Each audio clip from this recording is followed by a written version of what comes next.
Just a short video because it's to follow the Zelensky European event in the White House, so it's rather late here in the UK. A more considered view tomorrow, perhaps. Zelensky and Trump in the Oval Office. Take 2 went less horribly than take 1, which is damning with faint praise, I suppose, but only because this time Zelensky knew full well that he was entering hostile territory and didn't allow himself to be goaded into defensiveness. Plus, J.D. Vance didn't say anything, which always helps. But let's not make the mistake of thinking that this was all friendly, allies working together on a common project. Let's talk about one of the aspects of today's meeting that most commentators referred to only on the basis of being evidence, they said, of Trump and his MAGA supporters being fixated on petty nonsense.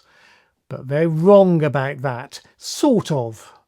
I'm referring, of course, to the fact that apparently the White House put official pressure on President Zelensky that this time when he turned up, he should be wearing a suit.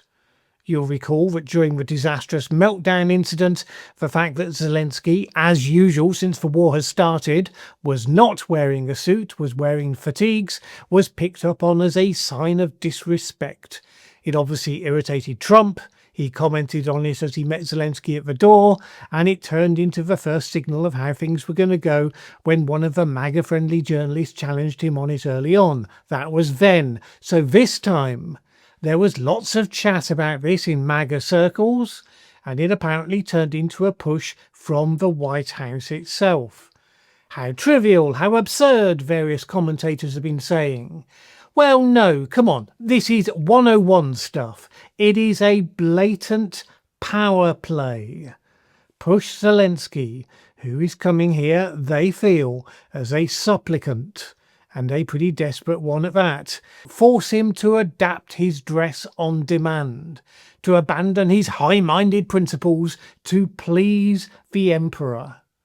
It's an expression of control. You want something from us? Well, you jump through hoops, boy. The other guy, last Friday, he was an equal. Power recognises power. Last time you were standing up for your right to wear what you wear, honouring your people who are fighting on the front line and all of that, yada, yada, yada. Well, we'll force you to abandon it anyway, just because we say so. And you have to do it, don't you? Because you're coming to us cap in hand. It's a standard low-grade negotiation technique. Classic win-lose dynamic.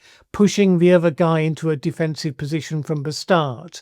Striking a blow to his self-respect and prestige to make it easier to overcome him later on. The fact the demand was made at the earliest sign is the White House is operating as a Putin proxy here. Because, of course, it did not play such tricks on Vladimir Putin. It gave him a red carpet, a military fly-past, gave him flattery and respect, even when he gave nothing in return. The rationale after the event was never critical of Putin. Zelensky came with a compromise. Not exactly the sort of suit that Trump and his allies would wear, a military-style field jacket worn over his fatigues. It was just enough of a concession.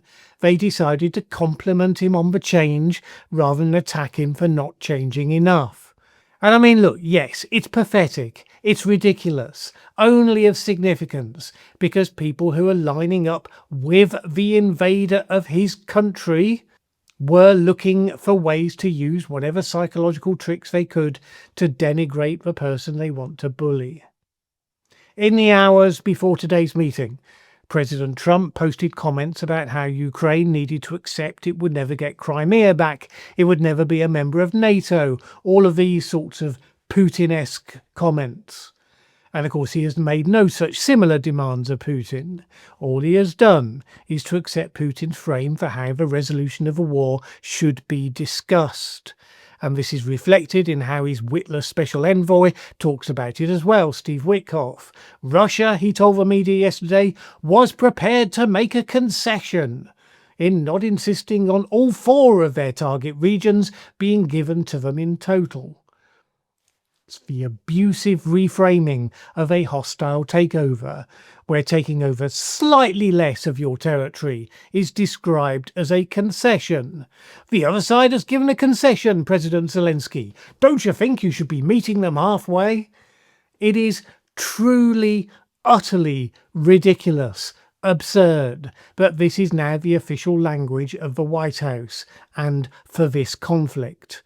And it was reflected in the question asked of Zelensky by the Fox News White House reporter Peter Doocy, who said this: "Are you prepared to keep sending Ukrainian troops to their deaths for another couple of years, or are you going to agree to redraw the maps?"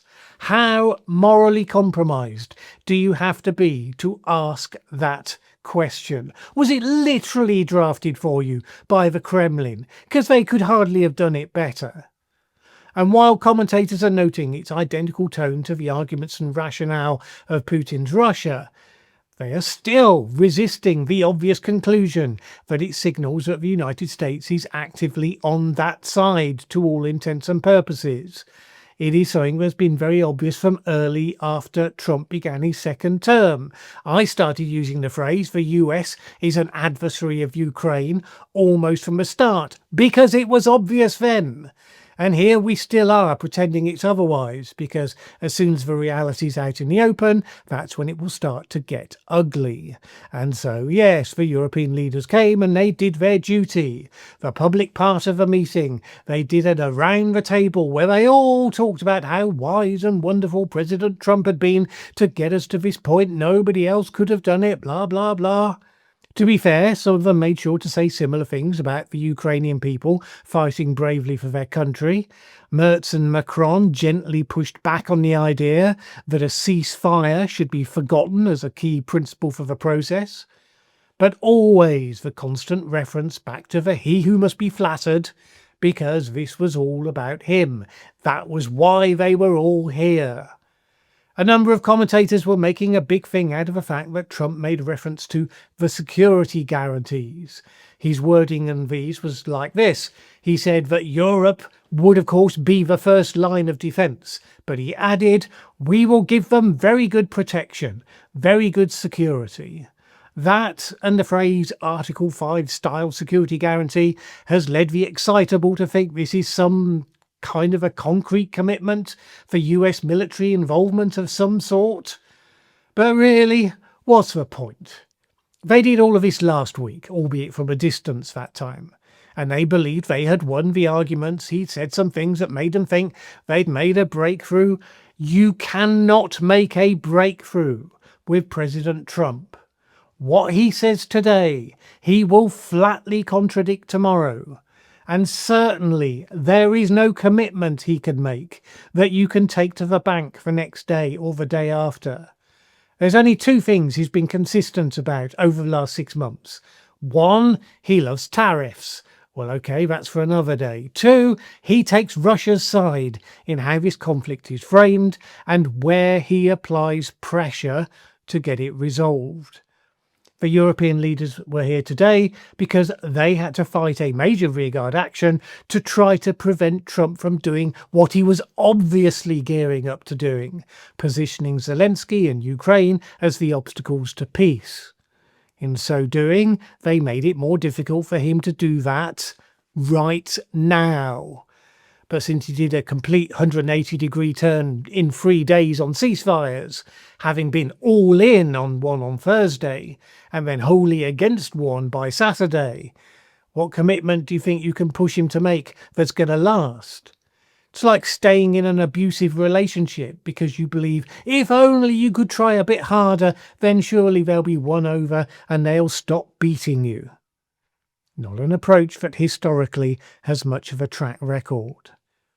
Sooner or later, Trump's America will push all of these leaders to come to the conclusion that excluding America from the process will be the least worst option than constantly dancing the dance, jumping through the hoops just to keep the fat emperor entertained. He will keep saying how Putin really wants peace. All he needs is to be given everything he wants, so don't you think you should consider it? He will continue saying Zelensky could end this war tomorrow. And of course he's right. Yes, Ukraine could end this war tomorrow by surrendering. But then Vladimir Putin could end it tomorrow by cancelling the invasion and taking his troops home. In the old world, it would have been patently obvious that that was the preferred option, by far. But in the new might makes right world, well, Putin is just asserting his right to have whatever he wants if he is strong enough to take it. And that's how you know whether he deserves it or not. Sooner or later, these European leaders are going to be unable to keep pretending that Trump's America is an agent for that old world. Everything Trump has said and done, from the coveting Greenland to the tariffs to hitting Brazil for prosecuting his favoured dictator buddy. Trump's America is on the side of the Putins of the world, the Bolsonaros of the world. It is actively reframing conflicts, organising its activities, selecting its punishments according to that perspective. When are you going to decide that enough is enough and you need to call it out for what it is? Well, not yet, it seems.